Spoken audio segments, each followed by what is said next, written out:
옆 사람 인사합시다. 사랑합니다. 축복합니다. 조심합시다.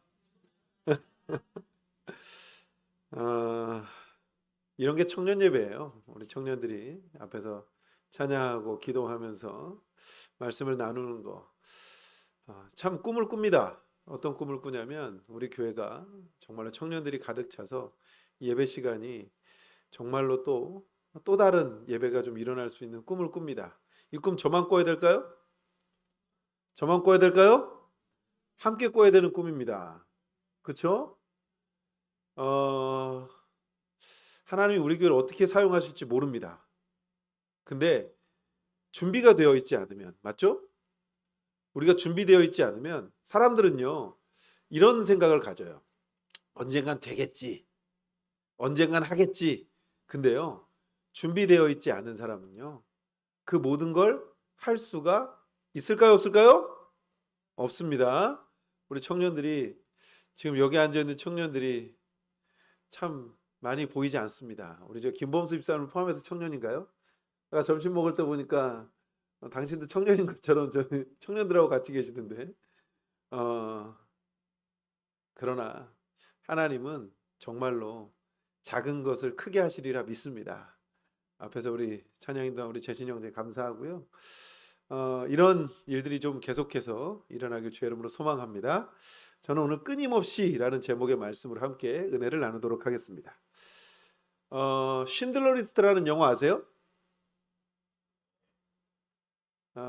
신들러 리스트를 모르실 리가 없어요.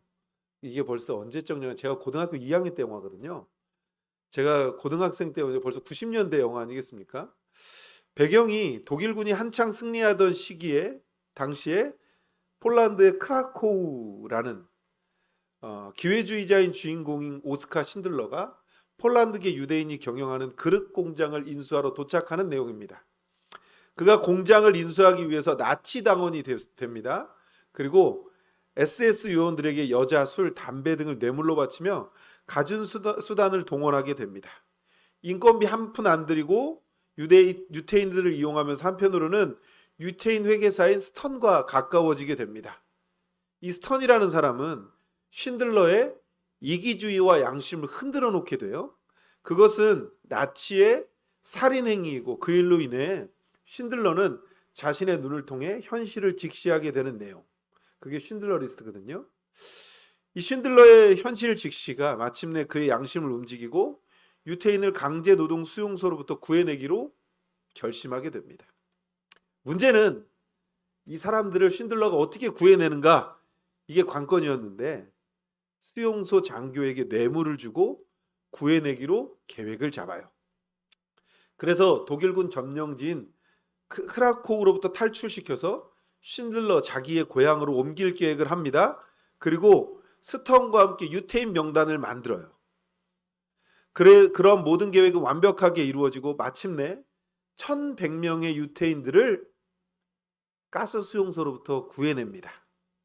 드디어 1945년 전쟁이 끝나고 러시아 군대가 동유럽을 자유화했을 때 연합군으로부터 잡히지 않기 위해서 공장 주변의 나치 당원들을 집으로 돌아가도록 종용하면서 자신도 연합군으로부터 멀어집니다. 마지막에 신들러가 연합군으로부터 도망가기 전에 자신이 살아있다는 안도감보다 죄책감과 후회에 시달리게 되는데 여기에 이유가 있어요. 뭐라고 얘기하냐면 이 영화의 장면이에요. 왜 나는 더 많은 유태인들을 구해내지 못했는가? 이거였어요. 사랑하는 성도 여러분, 왜 그런 마음을 갖게 되었을까요? 오늘 읽은 본문 크게 세 가지로 나눌 수 있습니다. 첫 부분은 29절부터 33절인데 이 구절에서는 무화과 나무나 모든 나무의 자연적 성장을 통해 계절을 알 수 있듯이 마지막 때에 있을 여러 징조를 보고 종말의 때와 하나님 나라가 가까이 왔음을 깨달아야 될 교훈을 얘기합니다. 무화과 나무라는 것은 8월과 9월에 더운 여름에 먹는 과일입니다. 이 과일을 맺기 위해서 싹이 나야 하니까 여름에 시작되기 전에 이러한 일들이 벌어지게 되는 거죠. 여기에서 말하는 누가는 무화과만 아니라 다른 것들을 언급합니다. 다른 복음서에서는 무화과 나무 이야기만 나오지만 이 구절에서는 무화과 나무에 모든 나무를 덧붙여서 이야기하죠. 그는 팔레스타인 지역에 무성하게 자라는 무화과 나무만 아니라 자신의 이방인 독자들을 고려해서 모든 나무를 덧붙인 듯 보여져요. 그 말은 모두에게 이해시키고자 한 이유일 겁니다. 또한 문장의 주동사도 병행구절에서 배우라라고 되어 있지만 여기서는 보라라고 되어 있습니다. 그 말은 모든 사람들이 자연의 이치를 보고 깨달을 수 있는 언어를 사용하고 있는 거죠. 사랑하는 성도 여러분, 누가복음 17장 20절부터 21절엔 이렇게 되어 있습니다. 바리새인들이 하나님의 나라가 어느 때 임하나이까 묻거늘 예수께서 대답하여 이르시되 하나님의 나라는 볼 수 있게 임하는 것이 아니요 또 여기 있다 저기 있다고도 못하리니 하나님의 나라는 너희 안에 있느니라 이렇게 되어 있어요. 로마에 의해서 주전 70년에 예루살렘이 멸망당합니다. 예루살렘 성전에 돌 하나도 돌 위에 남기지 않고 다 무너뜨렸습니다. 예수님께서는 이미 말씀하신 내용입니다. 그럼에도 세상의 조롱과 회의와 불신 속에서 기필코 이루시는 말씀의 능력이 있는 거죠. 예수님께서는 무화과 나무의 비유를 통해 지혜의 필요성을 강조하고 계십니다. 신앙인이 시대를 분별하는 것은 필요한 일인 동시에 중요한 일인데 그 이유는 바로 지금 우리가 종말의 시대를 살고 있기 때문이죠. 여기서 주목할 사실은 예수님께서는 종말의 징조에 대해서는 매우 상세히 말씀하시지만 종말의 시기에 대해서는 침묵하고 계시다는 사실입니다. 왜냐하면 성도들로 하여금 깨어있는 삶을 살도록 하시기 위함일 겁니다. 시대를 분별하는 신앙인은 근신하여 깨어있게 되는데 또한 주님의 뜻을 헤아리는 자이겠죠. 사랑하는 성도 여러분, 마태복음 16장 3절엔 이렇게 기록되어 있습니다. 아침에 하늘이 붉고 흐리면 오늘은 날이 굳겠다 하나니 너희가 날씨는 분별할 줄 알면서 시대의 표적은 분별할 수 없느냐. 그러니까 가장 중요한 건 시대를 분별하는 눈인 거죠. 그러니까 시대가 어떤 시대인지 우리는 알고 있는 겁니다. 그 종말의 시대에 우리가 가장 먼저 생각하고 살아야 될 것은 하나님의 말씀을 생각하고 살아야 하는 거죠. 다른 것이 아니라 우리는 보고 있습니다. 이 종말의 시대를 살면서 이 종말의 시대를 보고 있는데 그걸 판별하지 못하고 있다라는 거죠. 그 이유가 뭐냐면 두 번째는 우리가 안일하기 때문입니다. 제가 군대에 있을 때 보직이 운전병이었습니다. 나름 운전도 잘한다고 생각하고 운전도 많이 해봤습니다. 제가 모는 차는 높은 분을 모시는 차였기 때문에 항상 긴장을 놓지 않아야 했습니다. 그런데 어느 날 전날에 하루 종일 운전을 하고 아침부터 다시 운전을 해야 됐습니다. 왜냐하면 운전병은 대기가 일상이거든요. 그러니까 하루 종일 운전을 하고 서울까지 제가 창원에 있었는데 서울까지 왔다 갔다를 한번 하고 그 다음 날도 그 일을 똑같이 했어야 됐어요. 그러니까 아침부터 운전을 한 거죠. 늘 하던 일이기 때문에 그냥 커피 한 잔 마시고 일과를 시작했습니다. 그런데 잘 운전하고 있다고 생각했는데 제가 높은 분을 모시고 분명히 제가 이렇게 운전하고 있는데 제가 이렇게 몸이 기울어져 있는 거예요. 그 눈을 떴더니 제 고속도로 난간을 이렇게 타고 있는 거예요. 웃을 일이 아니고요. 그것도 참 은혜죠. 부딪히지 않고 그 고속도로 이렇게 옆에 이렇게 중앙 돌이 있잖아요. 그 돌을 이렇게 타고 이렇게 올라간 거예요. 다행히 뒤에 있는 높은 양반도 주무시고 계셔서 쿵 떨어지지 않고 살짝 떨어졌어요. 근데 걸린 거죠. 그래서 제가 이제 높은 분을 모시다가 교회로 이제 쫓겨났습니다.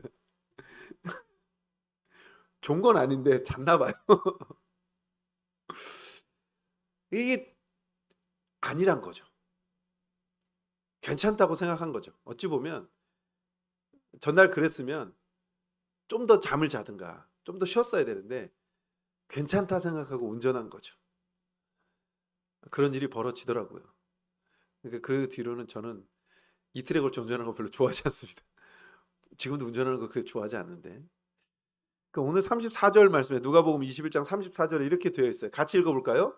같이 읽겠습니다. 시작.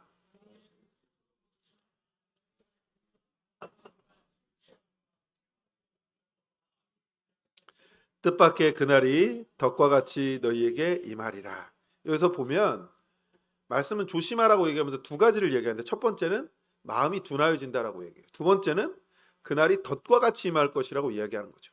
그러니까 마음이 둔하여지고 덫과 같이 임하는 이유는 다른 게 아니라 방탕함, 술 취함, 생활의 염려, 이런 건데, 여러분 이게 그냥 단순하게 술 먹어서 뭔가 방탕하게 지내서 이런 게 아니라 그냥 모든 생활의 모습이라는 거예요.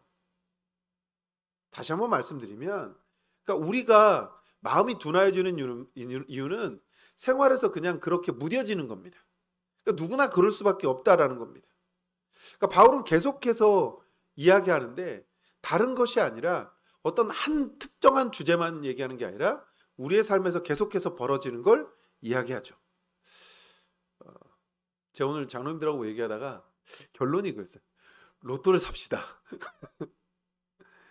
목사님, 저한테도 이런 마음이 들 수밖에 없죠. 일확천금 중요하지 않습니까? 저를 쳐다보는 눈빛이, 목사님 빼고는 그런 생각 안 하는데요. 이렇게 쳐다보시면 제가 되게 민망하고 송구스러우니까 같이 표정을 저와 함께 해주셨으면 좋겠습니다.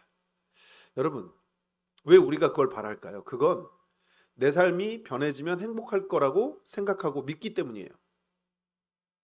이렇게라도 변하면 행복해질 거라고 믿기 때문입니다. 여러분, 정선에 가면 뭐 있는지 아시죠? 아, 역시 가보셨습니까? 정선에 가면 탄광이 있죠. 무슨 정선에 가면 카지노 이러면 이게 마음에 이게 찔림이 있으셔야 돼요. 탄광 없어졌습니다. 사북 탄광 다 없어지고요. 지금은 가장 유명한 우리나라 내국인 카지노가 있죠. 근데 그 사북에 내려오면 전당사라고 보셨어요? 전당사? 전당포가 넘어서 전당포를 운영하는 회사가 있습니다. 그러면 전당사가 다 필로티를 놓고 2층부터 있거든요. 근데 1층에 우리나라에서 유명한 차들이 쫙 서 있어요. 그것도 어떻게 있는지 아세요? 뿌연 먼지가 있는 채로 있습니다. 지금도 5천 원인가요? 5천 원 내면 들어갈 수 있나요?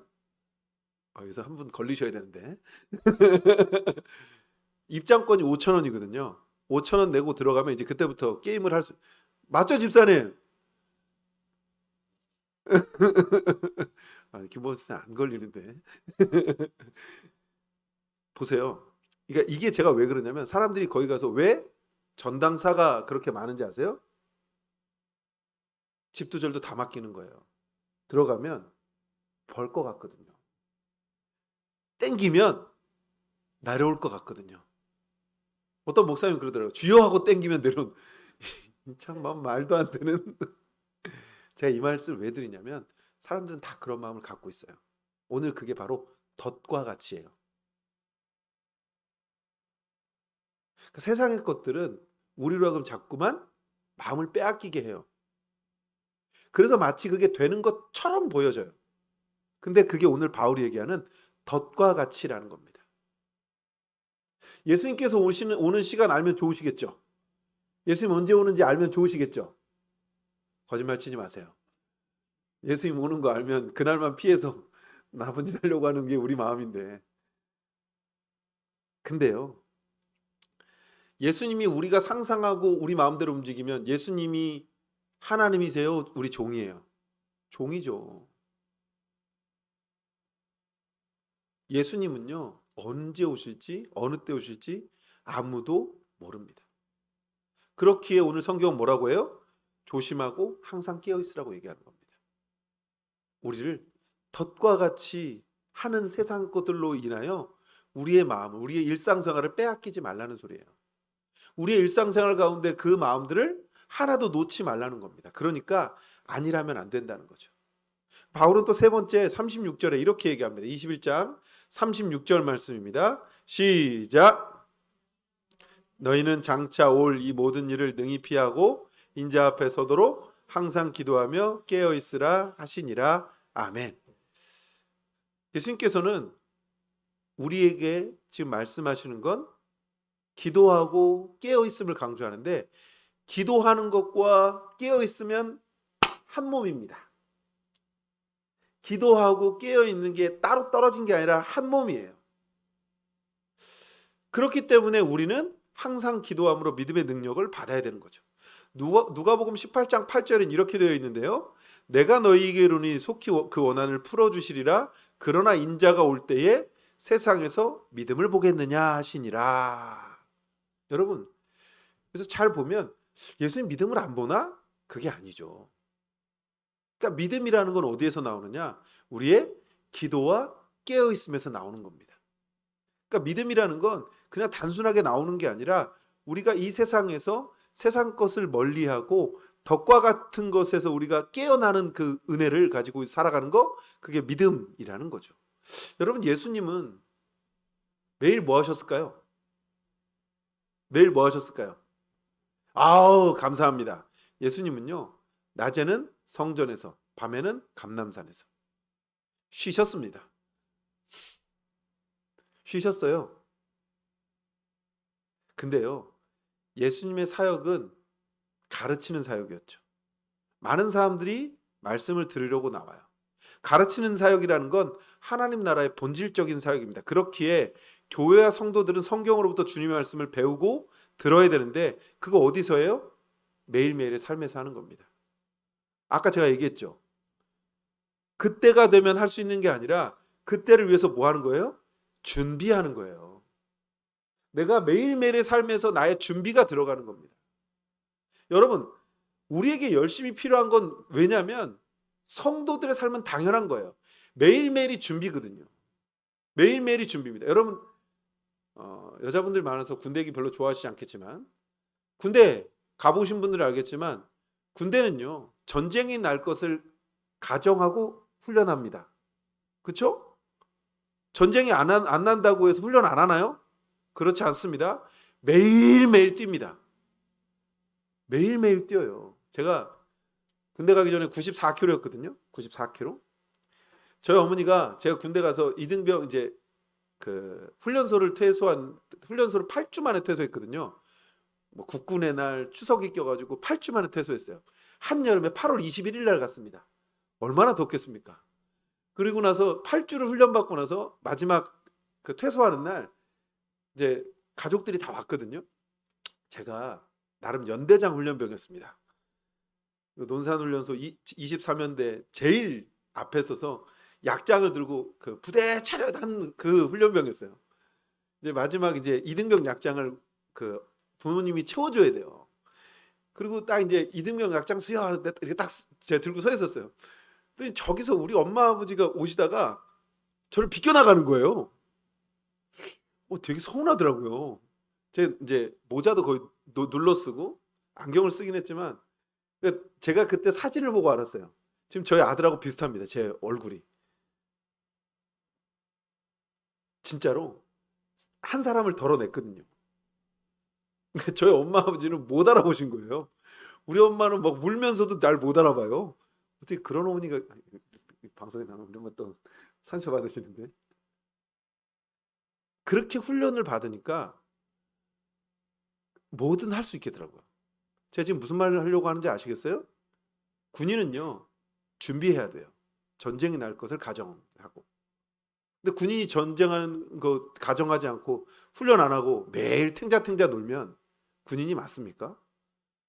바울은 우리에게 영적 군사라고 얘기하거든요. 영적 군사라는 건 뭘까요? 훈련하는 거죠. 매일매일의 삶에서 내가 영적인 전투를 하기 위해서 하는 거예요. 그것들을 제대로 못하면 죄송하지만 신앙인이 아닌 거죠. 제가 오늘 이 말씀을 드리면서 그 제목이 끊임없이에요. 끊임없이 우리가 해야 되는 건 뭐냐면 훈련이에요. 훈련. 그 훈련이 때로는 우리에게 매우 힘든 거죠. 기도하고 말씀 보고 하는 게 쉽지 않습니다. 근데 그거 안 하면 죄송하지만 세상 사람들과 별반 다름이 없어요. 어떤 분 얘기하더라고요. 목사님, 전 성경을 몇 번 읽었어요. 몇 번 읽었어요. 감사합니다. 많이 읽는 거 굉장히 중요합니다. 근데 혼자 읽어서는 안 돼요. 그 말씀을 읽으면 그 말씀이 어떤 의미를 갖고 있는지, 어떤 함의적인 의미를 담고 있는지 그것들을 공부하셔야 돼요. 목사님, 전 나이가 많아서. 아니요. 누구나 할 수 있는 일입니다. 그래서 교회가 필요한 거고 목사가 필요한 거고 이런 시간들이 필요한 겁니다. 사랑하는 성도 여러분, 저는 영국교회 담임목사로 부임하면서 여러 가지 생각을 합니다. 어떤 것들을 여러분들과 나눠야 될지 차근차근 해나갈 생각이긴 하지만 조금 더 빠르게 여러분들과 함께 하려고 합니다. 말씀 공부도 좀 하고요. 말씀에 대해서 좀 같이 좀 고민하고 은혜를 나누려고 합니다. 그렇게 하기 위해서 뭐 해야 되냐면 여러분들이 준비를 하셔야 돼요. 또 이런 마음이니까 또 불편한 마음이 있으신 분들이 있어요. 또 목사님하고 또 뭐 하다 보면 힘들 텐데. 저 힘든 거 안 좋아해요. 같이 하면 즐겁습니다. 말씀을 정리해 볼까요? 오늘 첫머리에 저는 영화의 대사를 읊어드렸습니다. 뭐라고요? 왜 나는 더 많은 유태인들을 구해내지 못했는가? 이 말을 좀 이렇게 바꿔보겠습니다. 그럼 이 땅에서 나는 어떻게 해야 하나님의 백성답게 살 수 있는가? 그건 다른 방도가 없습니다. 조금 편한 방법을 좀 가르쳐 드려보고도 싶지만 그게 잘 안 됩니다. 아니, 그럴 수가 없습니다. 예수님께서는 십자가를 지셨죠. 그 이유가 분명합니다. 우리의 죄 때문에. 그렇다면 예수님께 다른 방법이 있었을까요? 아닙니다. 전혀 있지 않았습니다. 우리에게는 이 시대를 온전히 분별할 지혜가 필요하죠. 또한 스스로 조심하면서 살아야 합니다. 왜냐하면 그것이 우리를 방탕하게 만들고 덫과 같이 임하기 때문입니다. 사랑하는 성도 여러분, 오늘 말씀을 들으면서 어떤 생각이 드시나요? 마지막을 경고받은 우리들의 삶은 과연 어떠해야 할까요? 예수님께서는 자신의 앞날을 알고 계셨습니다. 이 땅에서 어떤 마지막을 보실지 알고 계셨습니다. 그러나 예수님은 끊임없이 우리에게 말씀하십니다. 기도하며 깨어 있기를. 그것이 이 땅에서 진정 하나님의 백성으로 사는 방법이라고 말씀하시고 계시는 겁니다. 우리의 삶이 조금 어렵고 힘들더라도 오늘 말씀을 다시 한번 생각하시며 이 시간을 좀 지났으면 좋겠습니다. 끊임없이 하나님과 벗하며 살아가시는 귀한 성도님들 되시길 주 여러분을 소망합니다. 사랑하는 성도 여러분, 이 일들을 하기 위해선 여러분의 마음이 준비되어져야 돼요. 우리의 마음이 하나님으로 하여금 한 걸음 한 걸음 나아갈 수 있는 시간이 되셔야 할 것입니다. 그리고 그걸 준비한 사람들만이 누릴 수 있다는 사실을 기억하시길 소망합니다.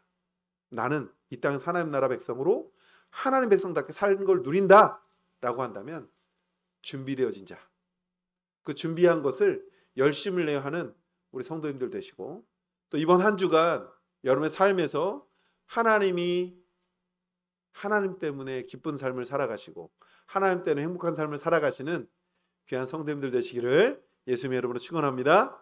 우리 같이 시간 잠시 말씀을 생각하시며